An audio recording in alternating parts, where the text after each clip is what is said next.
this is Wendy with AP History Help, and this is the AP History Help podcast, where you will learn everything you need to know about taking AP history classes, from skills to content, from historical thinking skills to themes in history. Whether you are taking or thinking about taking AP World History, AP US History, or AP European History, this is the podcast for you. As we add more episodes, check out the episode list and the show notes to find the topics that you need help with. Email me at wendy@aphistoryhelp.com with questions that I might answer on future episodes. You can also follow and interact with me on TikTok, Instagram, and YouTube at AP History Help. This week, I'm going to talk about what your focus should be when taking an AP History course. What's more important, doing well in the course and working to get an A, or focusing on acing the exam in May and trying to get a 5? Do you know which is more important for you? We're going to explore those questions and more today.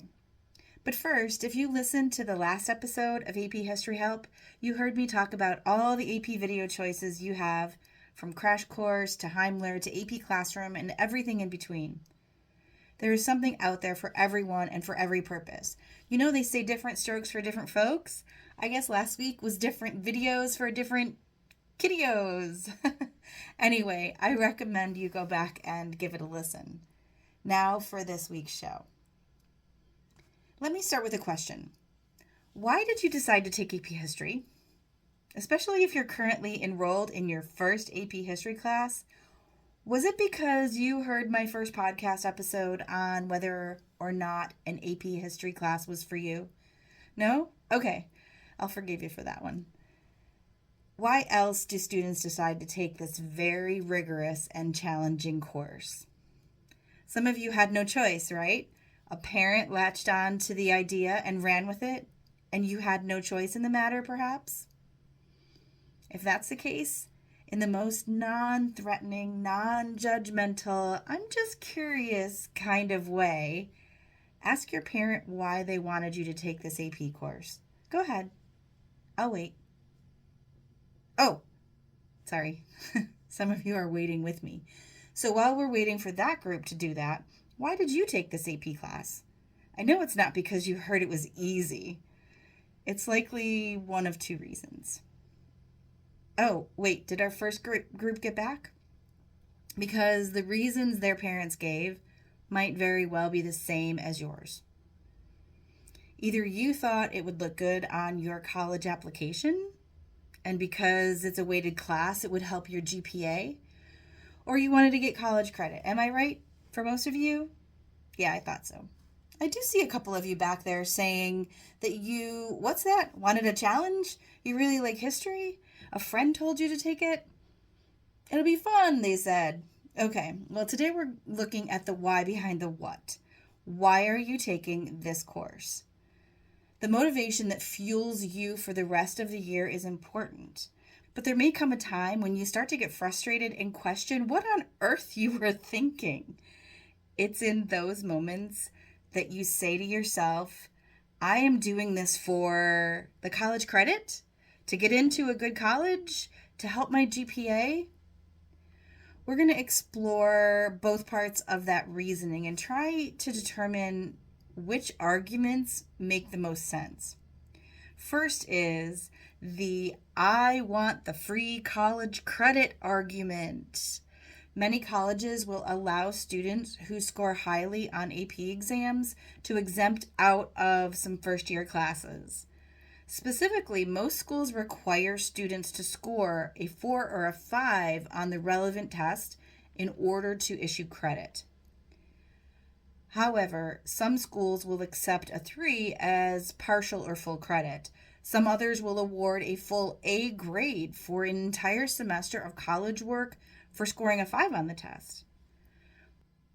Be sure to check the exact specifications of the schools you are considering, and keep this in mind once you start college and are choosing your freshman year courses.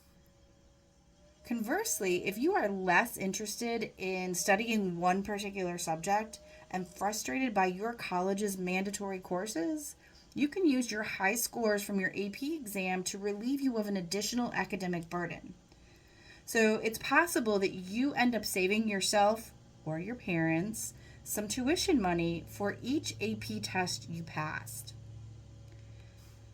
Remember, the only stupid question is the one not asked. Please send me your questions. Easy to remember my email address. The popular question these days is, what's up with the new rubric for the DBQ? Well, actually, the rubric has changed for both the DBQ and the LEQ, and yes, for all 3 history courses. Truthfully, all the kids from the last bunch of years are so jealous of you. Writing those essays is going to be so much easier. Okay. It's not going to be easier, but the unicorn is no more. The last and impossible point, also known as the complexity point, that a lot of teachers didn't even address, is now going to get addressed. And you have absolutely a chance of earning it. If you follow the old rubric, but use 6 documents instead of 7 to support your thesis, bingo, complexity point. If you source 4 of the documents, like the old rubric had you do, you guessed it, complexity. There's a handful of attainable ways to get that point now. So keep that in mind when you see or read older information about the DBQ and LEQ, and email me if you have any questions about it. The fact of the matter is that taking advanced placement classes demonstrates to universities that you are a strong student who challenges yourself and can handle the rigors of a college curriculum. Many elite colleges have stated that one of the first things they check on a student's application is whether that student took the most difficult classes available to them at their high school. If your school offers AP classes or the equivalent international baccalaureate level classes, you should try to take as many as you can without tanking your GPA altogether. Additionally, as previously noted, many colleges will give you credit for certain classes if you score a 4 or a 5 on the AP test. This means taking AP classes and doing well on the tests can help you skip over introductory freshman courses. This can allow you to save money on tuition and, if you want, graduate a semester or 2 early. This is particularly important if the costs associated with college are prohibitive for you. High scores on a few AP tests can save you thousands of dollars in tuition costs. With this in mind, the costs associated with studying for and taking the AP tests seem comparably a worthwhile investment. Finally, you should not underestimate the value of the soft skills and practical knowledge gained from taking AP courses. They represent an opportunity to challenge yourself and pursue the mastery of knowledge from a relatively young age. If you have aspirations to work with technology, taking AP math and computer science classes will give you access to a wealth of resources and allow you to connect your ideas in ways you never could have previously imagined. Or, my listeners, if you are fascinated by history or literature, taking classes like AP Euro or US History or World History or AP Lit and Composition can make those brain cells happy and provide you with the foundation needed for a lifelong love of learning. That's right up my alley. Now it's time for Wendy Teaches History. This episode will air on October 9th. Do you know what day that is? It's a very special day to honor a very special person. No, it's not Columbus.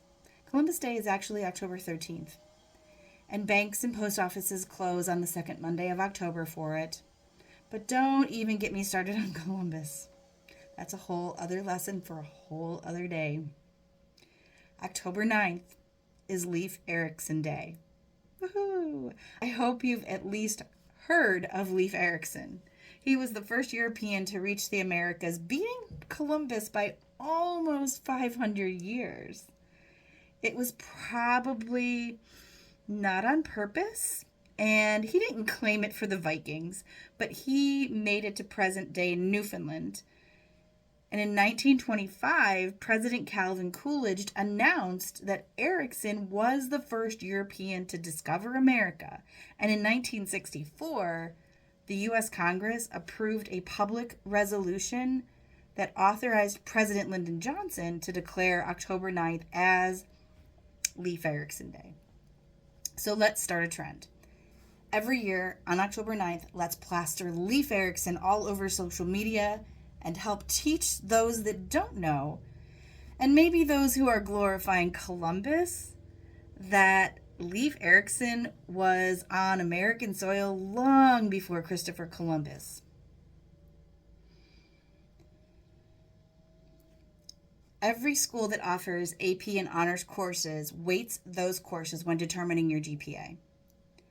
You know, so if you get an A in the course rather than being worth a traditional 4 on a 4-point scale, it may be valued at a 5 or a 6, thus helping out your overall average. I just looked it up, and the average high school GPA of admitted students to Harvard is a 4.2. You can't get that without advanced or honors classes. Now, it varies from state to state and even district to district how those classes are weighted, and I honestly don't know how the colleges keep track of who does what. But that is a good reason to take an AP course, especially if you have not set your sights on passing the exam in May. Maybe to you, it's all about the GPA. If so, first, find out if there is a difference between how much an honors course versus an AP course is weighted. If they are the same, why put yourself through the trials and tribulations of an AP course? From the teacher's perspective, they're preparing you for the exam. Seriously, just take the honors course. If there's a difference in how the courses are weighted, and you're in it for the GPA advantage, then okay. But, that tells me you are still striving for an A in the class, right? And quite frankly, if you can get an A in the class, I bet you have a darn good chance of passing the exam with a 3 or higher. Seriously, I usually like my students to arrive at their own conclusion, but my conclusion for you is that if you're in an AP course, you should definitely make it worth your time and effort to prepare yourself to kick butt on that exam. There you have it. Would you rather have an actual human to ask advice from? Is there a particular skill or topic that you struggle with in your AP History class? Contact me for a one-on-one session, either by email or by going to the AP History Help website. And that will do it for this episode. Remember, a new episode comes out every other Monday. Stick with me for whatever you need help in your AP History course. I've got your back. Join me next episode for a primer on all the acronyms you might encounter taking an AP History course. DBQ, LEQ, FRQ, SAQ, MCQ, AP parts, soapstone, hip, hippie, hap, happy, and those are just off the top of my head. I'm sure I'll have more 2 weeks from now when I record that episode. Hit that follow or subscribe button so you'll be notified when that and subsequent episodes air. Do me a favor and email me at wendy@aphistoryhelp.com if you have any questions or suggestions, or just to tell me that you listened or watched the show. That's wendy@aphistoryhelp.com. And or follow me on Instagram and TikTok at aphistoryhelp. And did you know that this podcast also airs in video form on YouTube? The channel is called The World is Your Classroom. I'll link to it in the show notes. If you subscribe there, you'll get notified every other week when a new episode is uploaded. Whether it's social media or YouTube, you'll be able to comment, ask questions, and interact with me. Tell your friends who are taking or thinking about taking AP History classes about the podcast. I'm here to help as many students as possible to be successful in the course and on the exam. That will do it for this episode. Don't forget to come to Wendy for AP History Help. This episode of the AP History Help podcast is now history.